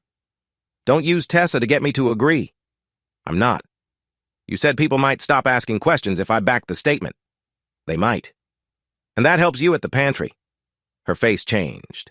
It helps the pantry. Maybe. It helps you too. She did not deny it. We stood in the kitchen with our bills, lists, and half-used groceries. A marriage could shrink quickly once you started writing it in columns. I'm not going to issue a public attack, I said. I'm not going to call people and give them private details, but you cannot put my name beneath a version that says I agreed to a separation. Dana's eyes filled. What am I supposed to say? The truth. You know the truth is complicated. Then say the complicated part without making me agree to something I didn't. She folded the page. I don't know how to do that without losing everything. I looked at the list on the counter. Mortgage, utilities, insurance, property tax. You aren't losing everything? It came out more sharply than I intended. Dana picked up her bag. No, she said quietly. I guess I'm not. Before leaving, she took her winter coat from the hall closet and the boots she had worn through 3 seasons of pantry distributions. I watched her carry them to her car. Then I returned to the kitchen and added one item to my list. Find a lawyer. Tessa lived on the 2nd floor of a small brick apartment building near Belmont High School. She kept plants on every windowsill and had a couch that looked rescued from somebody's basement, but the place suited her. Student drawings were clipped to the refrigerator. Art books lay sideways on a shelf because she had run out of space. She made tea while I sat at the kitchen table. I got a message from Russell. I kept both hands around my mug. Okay. She looked at her phone. He said he's sorry for hurting our family. He said he loves me like a niece and understands if I don't want to answer. What do you want to do? I don't know. That's okay. She looked surprised. I mean it. Tessa put down the phone. I keep thinking of him as Uncle Russell. I know he wasn't really, but he was always around. He came to my graduation. He remembered my students' names when I started teaching. I know. Now I'm supposed to decide whether he's a terrible person or a person who did a terrible thing. You don't have to decide today. That sounds like something your counselor told you. It might be. She gave me a small smile. Then it faded. Mom said there may be mediation. There may be. Am I supposed to go? No. Did she ask you to ask me? No. Did you ask her to ask me? No. Tessa watched me to make sure. You don't need to be in that room. You don't need to explain what this did to you so anyone takes it seriously. You don't have to pick a side. She looked down at her tea. Good. I had spent so much time thinking about what Dana and Russell had taken from me that I had not made enough room for what Russell had taken from Tessa. She had lost somebody she trusted too. It was not the same loss. It did not need to be. I'm sorry, I said. For what? For treating your hurt like part of my case. It is part of what happened to you. It doesn't have to be evidence for me. That made her look up. No, she said. It doesn't. The heat clicked on. Someone upstairs dropped something heavy, then apologized to nobody in particular. I'm going to talk to Mom, Tessa said. Maybe I'll talk to Russell. But I don't want either of you telling me what to feel. I won't. You might want to. I probably will. She nodded. That's different. I'm learning the difference. She turned her phone face down. I'm not answering him today. You don't have to. When I stood, Tessa walked me to the door. Dad? Yeah? If you do mediation, don't bring me into it, not even as an example. I won't. And don't tell Mom I said that. She'll hear it as me being angry with her. I won't tell her. She opened the door. For the first time since the coat drive, I left Tessa's home without carrying a message for anyone. Miami Valley Community Mediation occupied a low brick building behind a dentist's office on Brown Street. The sign was small enough that I drove past it the first time. That seemed appropriate. The place did not announce itself. It sat between a parking lot and a row of bare trees, waiting for people who had run out of ways to talk. Luis Ortega met me in the lobby. He was a compact man with silver hair, a dark blazer, and the calm voice of somebody who had heard people say ugly things without needing to raise his own. He offered coffee. I declined. He led me into a room with a round table, 4 chairs, and an unopened box of tissues. "This is an intake," he said after we sat. "Not a joint session. Dana has a separate appointment. Russell has agreed to one as well." He agreed? He did. I did not know whether that meant anything. Luis folded his hands on the table. "Mediation is voluntary. I don't decide who is right. I can't make anyone apologize, and I don't decide whether your marriage continues. My role is to help each person speak from direct knowledge, identify what they need going forward, and determine whether any agreement is possible." "What if they lie?" "You can say you disagree. This is not a courtroom. I'm not looking for one." "Good. I don't have one." His humor was dry enough that I liked him a little for it. Luis asked what I wanted from the process. The first answer in my head was everything. I wanted Dana and Russell to repeat every false thing they had said in every room. I wanted them to understand what it felt like, to learn that a pantry volunteer thought I had already forgiven an affair I did not know existed, but everything was not an answer anyone could use. "I need them to stop saying we were separated." Luis wrote it down. "I need Dana not to use Tessa as a messenger." "Has she done that?" "She has gone to Tessa for reassurance. I have too. I'm trying to stop." "All right. I need the pantry and Riverview kept out of this. Nobody interferes with anyone's job." "And?" I looked at the table. "Russell can't use things I told him as proof that I agreed to anything." Luis nodded. "No false timeline, no recruitment of Tessa, no workplace interference, no treating private confidences as consent." "Yes." "That may be enough to work with." He asked whether I wanted to reconcile with Dana. "I don't know." "That's an acceptable answer." I released a breath. Luis leaned back. "What will you do if Dana and Russell acknowledge the facts but don't feel the kind of remorse you want from them?" I looked at the tissues in the middle of the table. "I don't know. That may be the question to consider before a joint session." A car door slammed outside. The sound carried through the wall. I left with no promise that mediation would repair anything, no guarantee that Dana would say the words I needed or that Russell would admit what he had done. But I had 4 points written down. For the first time in weeks, they felt more useful than a list of names. By the middle of November, a version of me had begun circulating at Riverview too. I heard it from Carlos, one of the evening custodians, not as gossip exactly. More as a question he did not know how to ask. He found me refilling the coffee machine in the staff room. "Hey, Tom, can I ask you something?" "Sure." He kept one hand on the back of a chair. "Are we still doing the pantry Thanksgiving setup?" "Yes." "Because I heard you tried to cancel it." The scoop slipped from my hand and scattered coffee grounds across the counter. Carlos looked embarrassed. "I told them I didn't know." "You did the right thing." "So it's not canceled?" "No. Marion is handling it." "Okay." He nodded, but I could tell he wanted more. A month earlier, I would have given it to him. I would have explained Dana, Russell, the affair, the posters, Janice's comment, and the story about the guest room. I would have made sure he understood that I had been hurt before I acted badly. Instead, I wiped up the grounds. "I removed some materials after a personal conflict," I said. "That was wrong. I reported it, and I'm recused from pantry decisions. The event is still happening." Carlos waited. "That's all I'm going to say about it." "Okay. Thanks for telling me." After he left, I listened to the old refrigerator cycle on and off. My answer did not clear me. Carlos had not looked fully convinced. He might have left thinking I had said only enough to protect myself. He might have believed the rumor anyway. I went to Renee's office after lunch. She had budget papers spread across her desk and a phone tucked between her shoulder and ear.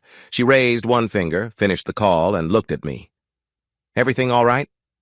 "Carlos asked about the pantry. I told him I removed materials, reported it, and was recused." That was appropriate. "I didn't explain why." "You shouldn't. Some people may still think I tried to remove the pantry." "Some people may." I sat across from her. "That's it?" Renee looked tired. Not impatient, just honest. Your employment record will show that you improperly removed materials, returned them, disclosed the conflict, and complied with coaching. It will not say you were a villain. It will not say you were a hero. I looked through her window toward the pool building. People will make up their own version. People always do. That feels unfair. It may be, but you can't correct every private opinion with a better speech. She was right. I had grown tired of people being right in ways that left me with less to do. As I reached the door, Renee said, "The recusal is working. Keep it that way." I nodded. Back at Riverview, I walked past the pantry display without stopping. It was not much of a victory. It was still different from tearing the posters down. Russell texted me Thursday night. Could we meet before mediation? Just us. Dana won't say everything with someone else in the room. I read it while sitting on the edge of my bed. The house still held too much of Dana. Her books on the nightstand, her favorite mug in the cabinet, a sweater forgotten across the back of a chair. I had begun sleeping in the guest room, not because I accepted the old separation story, but because the bedroom upstairs felt like a room someone had already emptied. I wrote back, "No, say what you need to say in mediation." His reply came immediately. "That's not fair." A text left too much room for him to turn my refusal into another interpretation. The next afternoon, before his shop closed, I drove there and parked at the curb. I went to the front door and asked Russell to step outside. We stood on the sidewalk beneath the shop awning. The nail salon next door was still open. Cars passed on the wet street. "I thought you said no meeting," he said. "I'm not discussing Dana or the affair with you here. I'm making one thing clear." Russell crossed his arms. "If you have something relevant to say it with Luis and Dana present. Stop asking to get me alone first." His face hardened. "You think I'm afraid of what Dana will say?" "I think you're worried she'll say more than you plan to." "That's not what this is." "Then you can explain it in mediation." Russell looked toward the street. "You're using the mediator as protection," he said. "You always do this. You hide behind rules and procedures so you don't have to say what you feel." The words landed because part of them was true. I had hidden behind schedules, behind work, behind being reasonable. I had believed that if I never raised my voice, nobody could accuse me of causing harm. I had also learned what happened when Russell decided what my silence meant. "Maybe I used to hide behind process," I said. "This time I'm choosing it." "What's the difference?" "I'm telling you directly." He studied me. "You want me in that room so you can make me the bad guy." "No. You made your choices before I asked any questions." His mouth tightened. I returned to my truck. I had said the one thing I came to say. Another argument would only give him more words to carry elsewhere. At the next red light, my phone lit up with a message from him. "You don't get to act like you're the only person who is lonely." I waited until I was parked at home before reading it again. Russell was right about one thing. I had been lonely. Dana had too. Loneliness still was not permission someone else could write in my name. On the first Sunday in December, Dana came by to collect the rest of her mail. She knocked even though she still had a key. That was one of the first things that made the house feel different. Not empty, not peaceful, simply changed in a way I could no longer ignore. She stood in the doorway holding a manila envelope and a folded newspaper. "I found this at Laurie's," she said. "It got mixed in with some pantry mail." The newspaper was from the week after the coat drive. I had not seen it. Dana opened it to the community section and placed it on the kitchen table. There we were, Dana in her burgundy coat, Russell in a gray sweater, me in a Riverview polo, standing farther away than the photographer probably wanted. Behind us were coat racks and a banner reading, "Warm Start, Dayton." The caption identified us only as Riverview Recreation Center and Gem City Neighborhood Pantry volunteers working at the annual coat drive. That was all. No mention of my marriage. No reconciliation. No clue that the photograph had been taken minutes after Dana told me about the affair. I sat down. I kept thinking the picture made it look as if I was pretending. Dana stood across from me with both hands on the back of a chair. "Maybe you were." "Maybe." But the newspaper didn't know. No. The distinction mattered more than I expected. The photograph had not announced a public lie. It had captured a moment I did not yet understand. The lie existed in what people had been told before the picture. The picture itself showed people doing a coat drive. Dana pulled out the chair but did not sit. I've been thinking about counseling. You found someone? I've met with a counselor twice. I meant marriage counseling.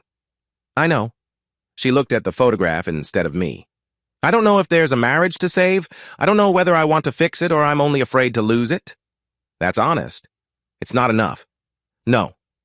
What about Russell? I asked. Her shoulders shifted. We haven't been seeing each other.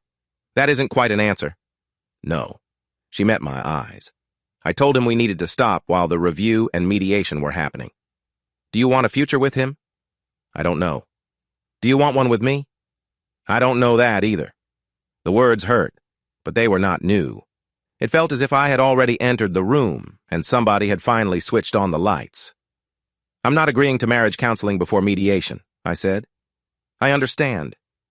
I'm not saying what happens after. I need to know whether you can tell the truth without asking me to improve the way it sounds. Dana sat. Her hands were shaking. I don't know if I can. That may be the first answer you've given me without trying to manage what it does. She closed her eyes. I folded the newspaper and returned it to the manila envelope. In the hall closet, I had a file box holding coat drive schedules, old grant clippings, and copies of event programs I needed to return to Riverview. I placed the envelope inside. I did not destroy the photograph. I did not leave it on the table either. By January, Dana had been living with Lori for nearly 3 months. We had each spoken with a lawyer to understand the practical choices if we separated permanently. But we had not filed anything or decided what would happen to the house. Those decisions depended on a question I had avoided answering. The first joint mediation session was scheduled for the next afternoon. I sat at the dining room table with a yellow legal pad, a pen, and more pages than I needed. At the top of one sheet, I had written, "Things they said." Below it were names, dates, fragments of conversations, questions I might ask Ben, and things Janice had remembered. I had also written statements I only imagined Russell might have made in rooms I would never enter. The list was becoming a crowd again. I took it to Dr. Grant's office that evening. She read the first few lines and put it down. What do you need tomorrow? Truth. About what? Who told people we were separated? You already know some of that. I need them to say it. Why? I looked at the page. Because if they say it, then I'm not crazy. Dr. Grant waited. I shook my head. That isn't the right word. It may be how you feel. I feel erased. That sounds closer. I crossed out 3 names. Do you need everyone who heard the story in the room? She asked. No. Do Dana and Russell have to agree on every detail? No. Then what do you need them to acknowledge? I turned to a clean sheet. Dana said we were separated when we were not. Russell told people I wanted out when I did not. They used private things I told Russell as proof that I agreed. Neither of them gets to put my name under a softened version now. I read the lines to myself. They aren't elegant. They don't need to be. We sat quietly. What if Dana apologizes but still wants you to approve her statement? I don't approve it. What if Russell refuses to apologize? I don't know. You cannot make him apologize. I know. Do you? I looked at her. No. We both smiled a little. Back home, I spread my notes across the table. I removed everything based on hearsay, every imagined response, and every name without a direct role in what Dana and Russell had done. I kept 1 page. At the top, I wrote 4 points. No false timeline, no Tessa in the middle, no interference with work, no using my words as consent. At the bottom, I added 1 more line. I will not lie for them. I will not destroy people to prove they lied about me. I folded the page and put it in my coat pocket. The house was quiet around me. Not the old quiet, where I waited for Dana to come home and assumed we would eventually talk. This quiet had a date on it. Tomorrow. The mediation room had a round table and 4 chairs. Louise sat at one side. Dana sat across from me. Russell sat to her right, not beside her. I noticed that before anything else. Nobody had brought coffee. Louise reviewed the rules. Participation was voluntary. No recordings, no interruptions. Speak from direct knowledge. Say what you did, what you heard, and what you need. Do not use the room to force a verdict. My folded page was in my coat pocket. Dana looked tired. Russell looked guarded. I probably looked like a man trying too hard not to resemble either of them. Louise addressed Dana first. Do you acknowledge having an affair with Russell while married to Thomas? Yes. Do you acknowledge that Thomas did not know about it until October 19th? Yes. Louise turned to Russell. Do you acknowledge participating in that relationship? Yes. Did Thomas ever tell either of you that he had agreed to separate from Dana before the affair began? Russell shifted in his chair. No. Dana looked at the table. No. The answer should have released something in me. Instead, it felt like hearing someone confirm an obvious fact after making me wait 18 months. Thomas, Louise said, what do you need to ask next? The old urge returned. I wanted to start with every lie, every person they had spoken to, every detail Russell repeated from our breakfasts. I took out the folded paper. When did each of you first use the word separated about my marriage? Dana looked at Russell. Louise raised a hand. One at a time.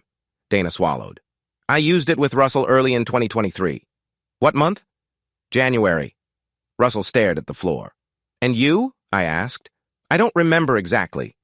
You told Ben I considered the marriage over except for paperwork. I know what I said. When did you begin saying it? February. Maybe March. Dana turned toward him. It was February. Russell looked at her. You don't get to correct me. I'm not correcting you. You asked me not to lie. Louise spoke before either could continue. You have different recollections about timing. We don't need to resolve the exact date today if the broader facts are acknowledged. I need the order settled, I said. Louise looked at me. Why? Because I wanted one clean account. If I put the months in the right order, maybe the story would stop feeling slippery and endless. That answer would not help the room. Because Dana used separation language before the affair became physical. Russell then told other people I wanted out. Neither one asked whether it was true. Louise nodded. Dana? Russell? Do either of you dispute that sequence? Dana shook her head. Russell's mouth tightened. No. The room became still. Louise asked whether we would return for a second session the following week. Dana agreed. I agreed. Russell waited long enough that I thought he might leave. Then he said yes. Cold rain had begun by the time we entered the parking lot. Dana and Russell walked toward separate cars. I stayed under the awning with my hands in my pockets, thinking about the word separated.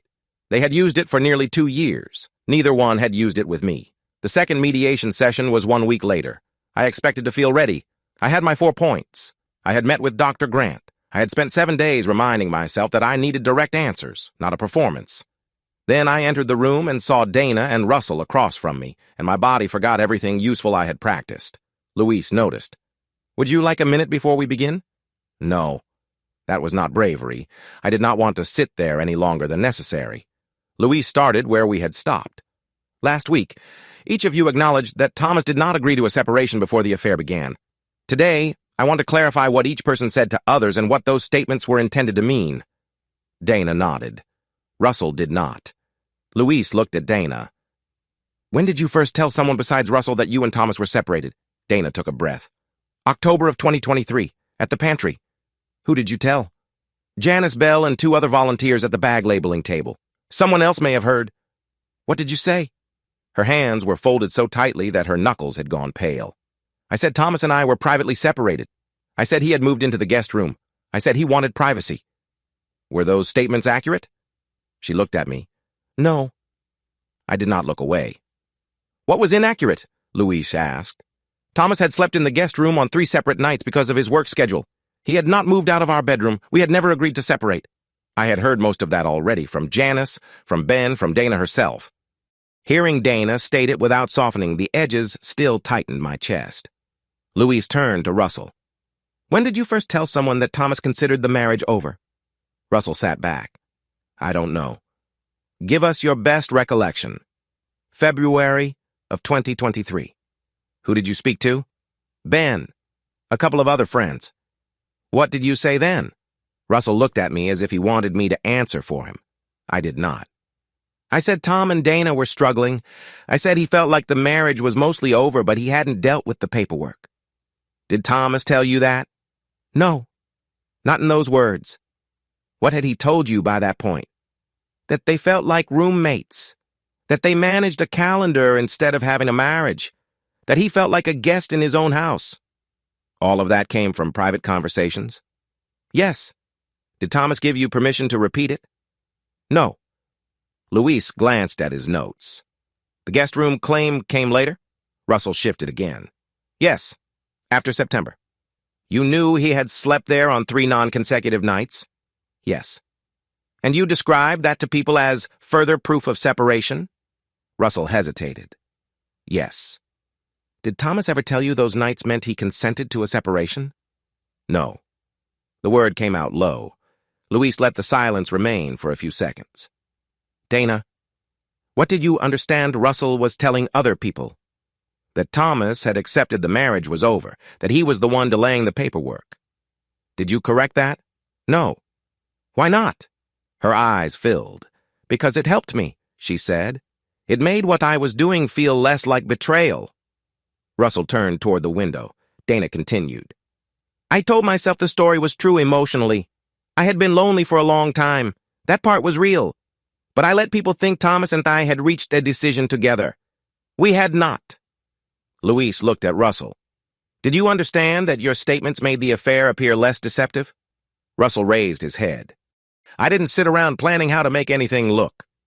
That isn't the question, Luis said. Russell looked toward Dana. She did not answer for him. Finally, he said, Yes, I knew it made a difference. No one gasped. There was no audience.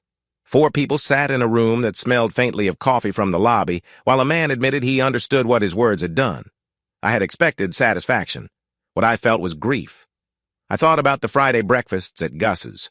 Russell sitting across from me while I complained about work, our schedules, and the ordinary wear of a long marriage. I handed him pieces of my life because I believed friendship meant they stayed between us. He carried them into other rooms and arranged them into a story in which I had already left. Luis looked at me. Thomas, is there anything else you need clarified? I unfolded my page, although I knew every line. Did either of you ever ask me whether we were separated? Dana shook her head. Russell said, No. Did either of you tell anyone that I had never agreed to it? Neither answered immediately. No, Dana said. No, Russell added. I folded the page again. The question that followed me from the coat drive had an answer. Dana supplied the separation language. Russell made it credible by attaching words I had trusted him with. They did not sit down and draft one coordinated lie. It happened in smaller choices, one private explanation, then another, each of them allowing the other person's version to make their conduct easier to defend. Dana looked at me. What can I say now? She asked. What would correct it? Russell shifted in his chair. The next answer mattered as much as anything they had admitted. Dana removed a page from her folder. I wrote another version, she said. Russell released a breath through his nose. Luis looked at her. You may read it if you want. She lowered her eyes to the page. It says Thomas and I had been emotionally separated for some time before our marriage ended. It says the situation was painful and private, and that we asked people to respect the family. I waited. Dana looked up. I know it isn't the whole story, but we were emotionally apart. Russell spoke before I could. It's fair. It doesn't blame anybody or turn this into a public execution. I looked at him. Nobody is asking for that. You keep saying that, but you want us to admit things to people. I asked both of you to tell the truth in this room. Now Dana is offering a reasonable statement. I turned back to her. Do you want me to sign it? I want you to agree that it's accurate enough. Accurate enough. Dana and Russell had lived inside those words for nearly 2 years. We had been lonely. True. I had slept in the guest room 3 times. True. I told Russell that Dana and I sometimes felt like roommates. Also true. Then they added the part that was not. They treated the missing truth as if it did not matter. I can agree that we were emotionally distant, I said. I can admit that I avoided conversations I should have had. I let work become a place to hide. Dana kept her eyes on me. But I will not say we were separated. We weren't. I won't put my name beneath another statement that lets people believe I consented. Russell shook his head. So this is punishment? No.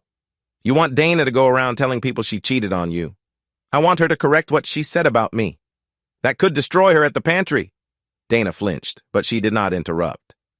I'm not asking for a mass email, I said. I'm not asking her to post anything or give people private details. I'm saying she can tell the people she misled that we were not mutually separated. She can say she spoke for me when she had no right. Russell turned to Luis. You're letting him dictate her apology. I'm not requiring Dana to do anything, Luis said. Thomas is describing what he will and will not endorse. I nodded. I won't call everyone, I said. I won't publish the details. I won't use Tessa. I won't interfere with anyone's work, but my name stays mine. The room went quiet. Dana folded the proposed statement once, then again. What if I correct it? She asked. What happens then? The old answer would have been another list. More counseling, more proof, more time to watch her understand every part of the damage. Instead, I felt tired. Not tired like I felt after a long event. This was the tiredness that came from carrying a question long after I knew the answer. Then you correct it because it's true, I said, not because you think it makes us okay. Dana's expression changed. What does that mean? It means I'm done trying to decide whether I can stay married to you. She closed her eyes. Russell sat very still. I don't hate you, I said to Dana. I don't want you ruined. But I can't stay in a marriage where the truth gets negotiated afterward. She began to cry quietly, pressing her fingers to her mouth. For 1 second, I wanted to reach across the table. 27 years did not vanish because I had finally spoken clearly. I remembered Dana bringing soup to my mother when she was ill. I remembered her laughing so hard at Tessa's first-grade play that she had to step into the hallway. I remembered the two of us carrying groceries into our first apartment. Those memories did not make the decision easier. They made it sadder. Luis asked, Thomas, are you saying you intend to pursue a dissolution? Yes. The word did not echo. Nobody reacted as if the room had broken open. Dana wiped her face. I understand, she said. Russell looked away. Luis turned toward them. Thomas has stated what he will not endorse. He has also stated what he will not do in retaliation. The question now is what each of you chooses without his protection. Dana stared at the folded statement. Russell said nothing. Dana spoke first. I'll correct it. Russell looked at her sharply. Dana, I will. You don't have to let him write the story for you. Her face went still. He isn't writing it. He's refusing to sign the version I wanted. Russell leaned back. You're going to tell people what? That you cheated and lied to everyone? I'm going to tell the people I misled that Thomas and I were not mutually separated. I'm going to tell them I spoke for him when I had no right. That will make you look terrible. I did something terrible. She said it plainly, not for effect, not for me. Russell looked from Dana to Luis, then to me. This is unbelievable. Part of me wanted to answer. Unbelievable was a strange word from a man who had sat across from me at breakfast for years and used my complaints as if I had handed him written permission. I let the thought stay where it was. Luis asked Dana whether the correction would include details of the affair. No. Cheryl already knows there was an undisclosed relationship. The other people only need to know that I misrepresented Thomas's agreement. Who will receive the correction? Janice. The other volunteers I remember speaking to, Ben, Carl, and Pete, because I let Russell's story stand with them. Cheryl. Anyone else I directly misled if I remember later. Russell gave a bitter laugh. You're going to hand him his friends back. Dana looked at him. They weren't mine to take. For the first time, I believed she understood part of the harm without waiting for me to explain it. Russell stood. Luis raised one hand. You're free to leave. Before you do, is there anything you want to state directly? Russell picked up his coat. I made mistakes. I'm not going to let my whole life get reduced to the worst thing I did. No one asked you to, Luis said. Russell looked at Dana. You're really doing this? Yes. He put on his coat. I'm not signing anything. I didn't ask you to. For a moment, I thought he might apologize. Not because it would repair anything. Only because most people, at the edge of something final, reach for the smallest decent words available. Russell did not. He walked out. The lobby door opened and closed beyond the wall. Dana sat with both hands around a coffee cup that had been cold for an hour. I'm ending the relationship with him, she said. I did not ask her to explain. It was not my job to inspect that decision. That's yours to do. I know. Luis looked between us. What happens next? Dana asked. We each get legal advice, I said. We disclose everything normally. We decide what to do with the house. No surprises. Dana nodded. Okay. I'm not trying to take anything from you. I understand. We speak to Tessa directly. No messages through her. Yes. This time I believed she had heard me. Outside, old snow had turned into gray slush along the curbs. Dana stopped beside her car while I unlocked mine. Tom. I turned. I am sorry. I waited, not to make her work for an answer. I had learned that quick replies could become another place to hide. She looked down at the pavement. I'm sorry I used your silence like it was permission. Then she got into her car. I watched her leave. Russell was already gone. The rest of the marriage ended through envelopes, appointments, and calendar reminders. There was no single day when everything became official in my mind. The decision happened during mediation. The paperwork had to catch up.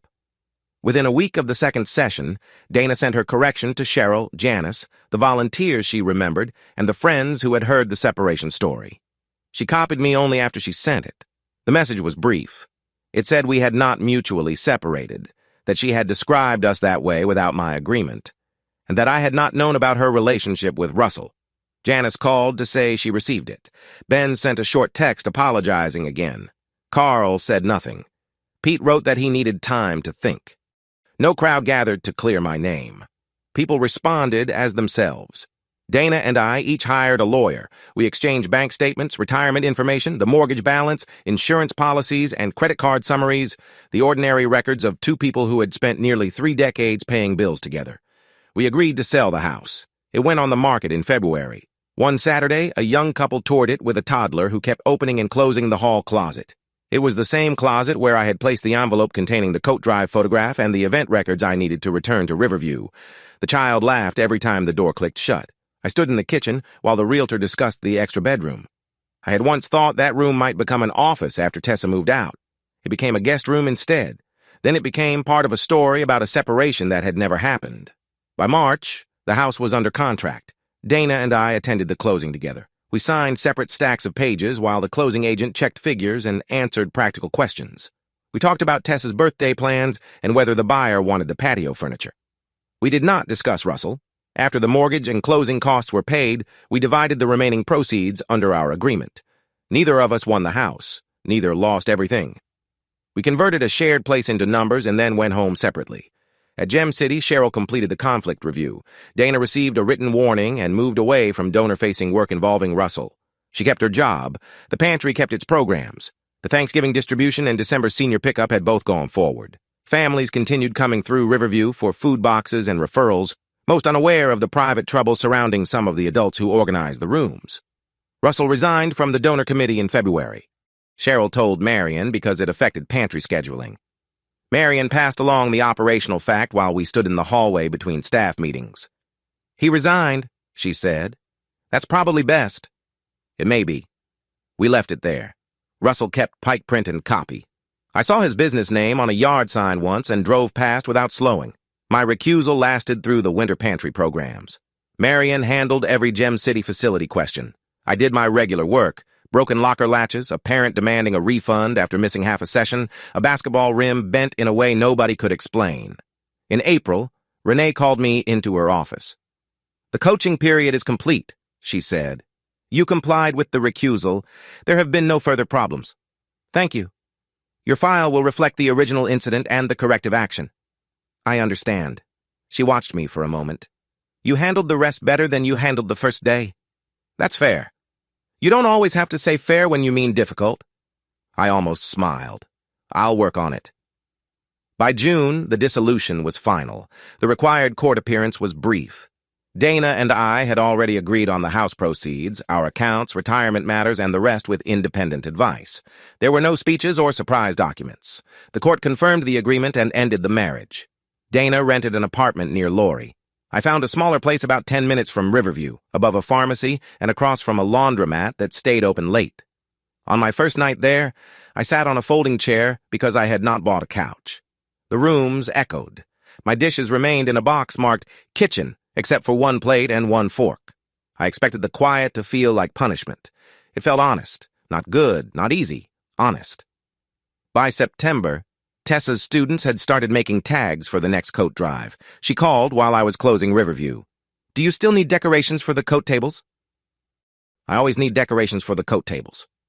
My class is doing a winter kindness project. We could make tags. That would be great. You don't have to say yes because I'm your daughter.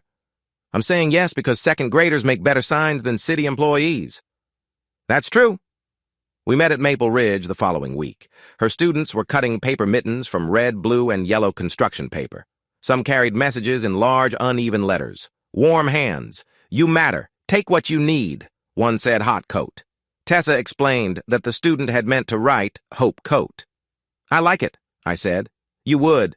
I helped untangle yarn while Tessa moved through the room checking glue bottles and answering whether glitter counted as snow. Watching her work was different from watching her as my daughter. She was patient without giving in and direct without being sharp.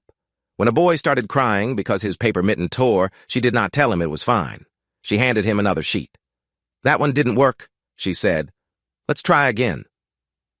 Back at Riverview, Marion and I reviewed the coat drive layout. We had a staffing problem at the afternoon check-in table. The old version of me would have waited, hoping Marion noticed, or covered the table myself until the schedule became a mess. Instead, I pointed to the gap. We need one more person at check-in. I can't cover that table and supervise loading. Marion looked up from the clipboard. Good. What? You said it before it became an emergency.